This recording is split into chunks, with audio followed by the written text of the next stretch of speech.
filme de drama chamado O Banqueiro. Alerta de spoilers a seguir. Este garotinho, chamado Bernard, trabalha como engraxate de sapatos. Ele escolhe propositalmente montar a sua banca em frente ao banco, para que os seus clientes sejam todos ricos e brancos. Ele não se importa com o pouco dinheiro que ganha engraxando sapatos e trabalha lentamente para ouvir os segredos financeiros que os trabalhadores contam dentro do banco. Tudo o que ele realmente quer é o valioso conhecimento financeiro que ouviu deles desde muito novo, já que o seu sonho de vida é se tornar um banqueiro. Ele não se importa que está no Texas no ano de 1939, um lugar e uma época em que os negros são oprimidos por discriminação severa. O seu pai lhe diz tristemente que o seu sonho é impossível, mas os olhos de Bernard mostram muita determinação. Contra todas as probabilidades, 15 anos mais tarde, Bernard se muda para Los Angeles com a sua mulher Eunice e os seus filhos. A discriminação racial em Los Angeles não é tão grave como na sua cidade natal, por isso ele decide começar o seu negócio ali.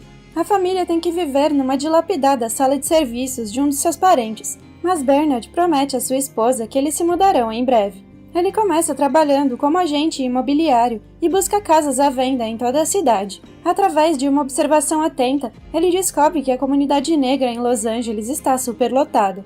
Mas enquanto a comunidade branca tem muitas casas vazias, os negros precisam de moradia e têm força financeira para isso, mas muitas vezes não conseguem alugar um imóvel por causa da discriminação. Esta é uma grande oportunidade de negócio para a especulação imobiliária. Então, Bernard vê um apartamento que não está em muito bom estado, mas só ele vê a vantagem da localização da casa, que é adjacente à área onde vive o povo negro. Entusiasmado, ele vai ao proprietário e oferece $30 mil para comprar o prédio, mais $5 mil quando conseguir alugar todos os quartos. Mas embora o proprietário admire a sua ideia, ele não quer fazer negócios arriscados. Bernard fica frustrado, mas não desiste da sua ideia. Então ele vai até o banco, onde é imediatamente discriminado pela secretária do gerente, que se recusa a deixá-lo falar com o seu chefe. Então ele espera algumas horas na porta do banco, e quando o gerente sai, ele o para imediatamente e diz que conhece um dos seus clientes VIP.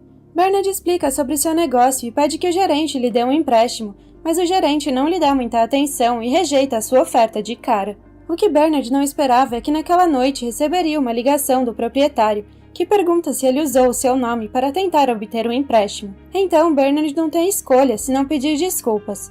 Inesperadamente, o proprietário não fica com raiva e ainda admira sua perseverança de que ele não desistirá até que o seu objetivo seja alcançado. Então o proprietário decide falar com o gerente para que Bernard obtenha o primeiro empréstimo da sua vida e compre a propriedade. Dias depois da compra, Bernard começa a fazer reparos no imóvel e uma velha senhora branca racista chega questionando o que ele está fazendo ali. Bernard responde que está fazendo uma reforma em seu prédio e a velha decide chamar a polícia. A polícia percebe que a casa lhe pertence de fato, por isso eles vão embora sem nenhum problema. Nessa noite, Bernard regressa ao edifício, mas a velha lhe diz imediatamente para sair porque não é hora de fazer reforma. Bernard ainda responde calmamente que não é um trabalhador do condomínio, mas sim o proprietário do prédio. A velha fica chocada com esta informação e alguns dias depois se muda furiosamente porque não quer viver no mesmo edifício de pessoas negras. Assim que a velha deixa o apartamento, Bernard aluga a casa a uma senhora negra com a certeza de que o mercado de inquilinos negros é enorme.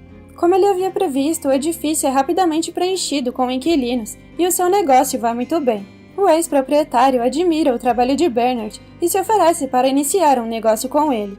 Bernard escolhe a casa e calcula os rendimentos dos inquilinos, enquanto o antigo proprietário negocia a transação e assina os contratos. Com o ex-proprietário à frente das negociações, os brancos não sabem que estão fazendo negócios com os negros. Bernard concorda prontamente com a sociedade e os dois começam a ganhar muito dinheiro juntos. Pouco tempo depois, Bernard também se muda de um simples bloco de apartamentos para uma mansão, proporcionando uma vida feliz à sua amada família. Quando alguém o discrimina, ele não revida, porque não quer entrar no jogo sujo das outras pessoas. Ele quer jogar com as suas próprias regras, e o máximo lucro é o seu objetivo final. No entanto, a vida nem sempre segue sem problemas, e podem surgir desafios a qualquer momento. O sócio de Bernard é velho e frágil. Ele morre repentinamente alguns anos depois, e o seu capital na empresa é herdado pela sua esposa. Esta mulher discrimina severamente os negros, e não quer trabalhar com Bernard. Ela desprezivelmente se oferece para comprar as ações dele a um preço muito baixo e se ele discordar, ela promete processá-lo. Naquela época, quando brancos e negros brigavam na justiça, os brancos sempre eram favorecidos. Mas mesmo assim, Bernard não está disposto a ser tratado de forma tão injusta e decide ir ao tribunal. Para vencer o processo, ele precisa encontrar alguém que testemunhe a sua relação de trabalho com o seu antigo sócio. Bernard tenta falar com o gerente do banco, mas ele já está cooperando com a viúva e o ignora novamente. Extremamente desapontado, Bernard olha à sua volta dentro do banco e o belo edifício tem pessoas discriminatórias por todo lado, o julgando só por causa da sua cor de pele. Ele é frequentemente desprezado sempre que entra no banco. Pensando nisso, Bernard pensa num plano ousado. Há 4 bancos naquele edifício e cada um deles fechou as portas para ele. Neste momento, a mente de Bernard tem uma ideia genial. Ele decide comprar o edifício para ver quem ousa discriminá-lo novamente. Em seguida, Bernard decide encontrar Joey, um outro promotor imobiliário negro de Los Angeles, e lhe conta os seus planos. No início, Joey pensa que ele está louco porque o preço do edifício é extremamente alto e nunca um negro comprou um terreno naquela área da cidade.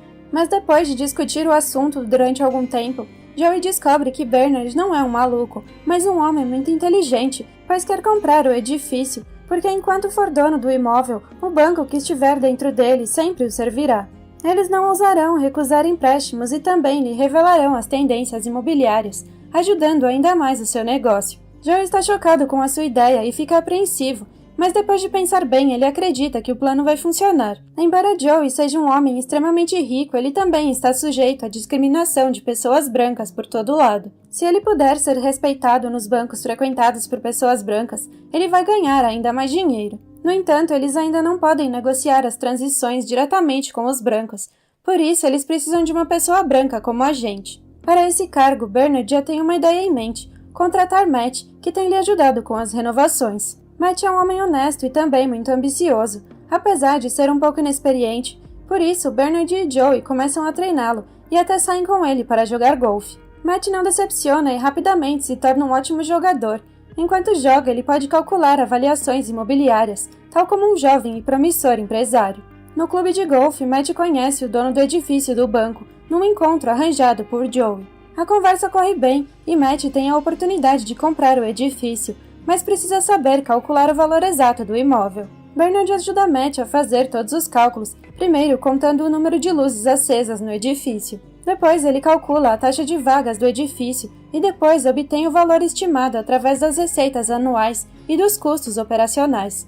Bernard prepara quaisquer números que possam estar envolvidos e pede a Matt para memorizar esses números antes do encontro com o proprietário. Como resultado, não importa quanto o dono blefe sobre a sua propriedade, Matt está sempre um passo à frente e lhe dá um número exato.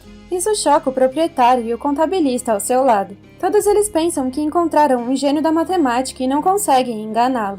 No final, Bernard fica com um edifício que inicialmente tem o preço de mais de 2,4 milhões de dólares, por apenas 1,56 milhões.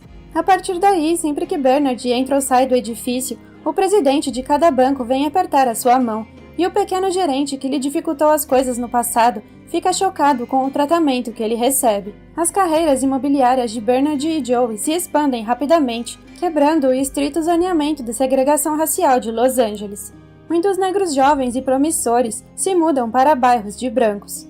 Logo após terem sido recebidos pelo vice-presidente vários anos mais tarde, em 1963, Bernard leva a sua família de volta ao Texas para visitar o seu pai, que diz a ele que está orgulhoso das suas realizações. No dia seguinte, Bernard passeia pela cidade com o seu filho, passando em frente ao banco onde Bernard trabalhava como engraxate. Nessa altura, o Texas ainda era o lugar mais racista da América, e eles encontram um rapazinho engraxando sapatos como Bernard costumava fazer quando era criança. Para a surpresa de Bernard, o rapaz só vai trabalhar nos sapatos dos brancos. Este pequeno incidente toca Bernard e desperta o seu sentimento de responsabilidade para com os seus semelhantes. Então ele decide secretamente que deve mudar o status quo e ajudar a comunidade negra na sua cidade natal, conseguindo melhores habitações. No dia seguinte, Bernard visita Joey e diz que eles devem comprar o Banco Continental no Texas. Joey pensa que Bernard está louco por pensar nisso, porque o racismo no Texas ainda é extremamente grave. Mas Bernard consegue mostrar razões imperiosas para fazer a compra,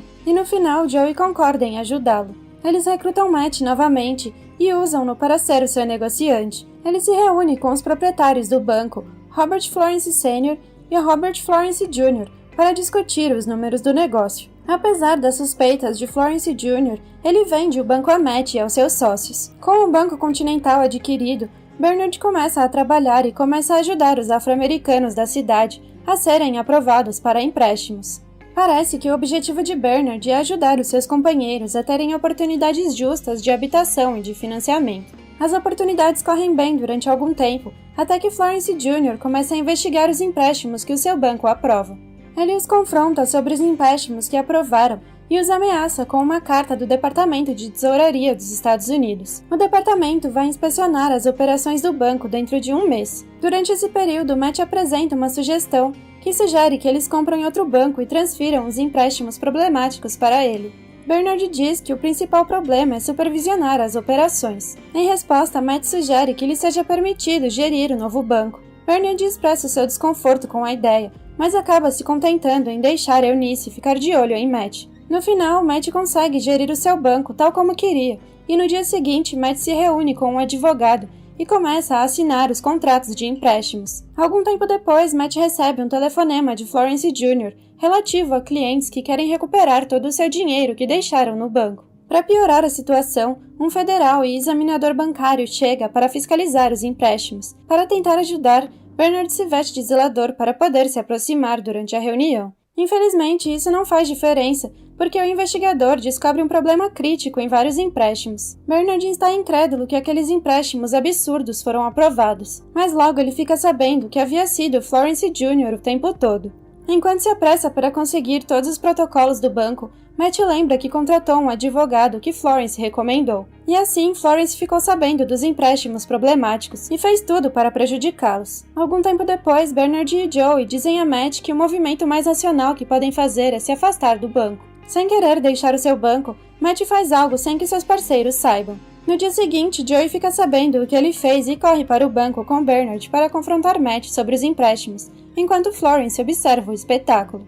Bernard diz a Matt para pegar os seus relatórios, mas é tarde demais. Os investigadores do Banco Federal já chegaram para revogar a licença de funcionamento do banco. Enquanto saem do prédio, o FBI prende Bernard e Joey. Bernard até tenta resistir, mas é uma luta inútil. Algum tempo depois, Bernard e Joey se encontram com o seu advogado e ficam sabendo que o seu caso foi arrastado juntamente com alguma política racial do país. Enquanto isso, Matt conversa com o senador McLean sobre testemunhar contra os seus parceiros em troca da sua liberdade. Em seguida, Matt segue as sugestões de McLean e testemunha contra os seus parceiros na audiência do Senado. Mais tarde, Bernard também se encontra com o senador McLean e ouve a sua proposta que lhe dá a escolha de aceitar um acordo de imunidade e confirmar os testemunhos de Matt. Ou então, Bernard pode dizer o que quiser e ir para a prisão. No final, Bernard decide dizer as palavras que estavam guardadas em seu coração há anos. Ele fala sobre a discriminação racial no país e todo o preconceito que ele sofreu em sua vida. Pouco tempo depois, as fortunas de Bernard e Joey acabam dizimadas e os dois também são condenados à prisão federal. Florence Jr. compra o Banco Continental por uma pequena fração do preço pago por Bernard e Joey. Entretanto, Matt nunca foi acusado de qualquer crime. Vários anos depois, Bernard e Joey saem da prisão, mas Eunice acha estranho que os dois homens pareçam felizes mesmo depois de perder toda a sua fortuna. Acontece que não é esse o caso. Joey revela que eles têm propriedades e bens nas Bahamas. Eunice fica incrédula e pergunta a Bernard como foi que isso aconteceu. Acontece que Matt telefonou para Bernard na noite anterior ao seu testemunho e contou a ele sobre o acordo com o senador. Em troca, Bernard pediu um favor a Matt antes do governo poder confiscar os seus bens. O filme termina depois de sabermos que as propriedades residenciais de Bernard e Joey foram fundamentais na luta contra a segregação habitacional em Los Angeles. E eles ainda têm 2 mansões, uma ao lado da outra nas Bahamas.